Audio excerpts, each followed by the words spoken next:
বরিশালের বাবুগঞ্জে বিশেষ অভিযানে কুখ্যাত শীর্ষ সন্ত্রাসী ও মাদক কারবারি শহীদ পেদা সহ ৯ জনকে আটক করেছে সেনাবাহিনী। মঙ্গলবার ভোরে গোপন সংবাদের ভিত্তিতে বাবুগঞ্জ উপজেলার বীরশ্রেষ্ঠ জাহাঙ্গীরনগর ইউনিয়নে অভিযান পরিচালনা করে তাদের আটক করা হয়। সেনাবাহিনী জানায়, শহীদ পেদাকে তার নিজ বাড়ি থেকে এবং সহযোগীদের মাছের ঘের এলাকা থেকে আটক করা হয়।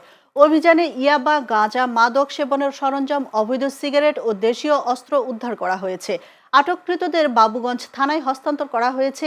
এদিকে আগলঝাড়া আর্মি ক্যাম্পের নেতৃত্বে গৌর নদীতে মাদক বিরোধী অভিযানে ইয়াবা ও গাঁজা সহ এক মাদকাসক্তকে আটক করেছে সেনাবাহিনী। বুধবার বিকেলে মেজর মোহাম্মদ ইয়াসির আরাফাতের নেতৃত্বে গৌরনদী উপজেলার কটক ইউনিয়নের সুন্দরদী এলাকা থেকে তাকে আটক করা হয়।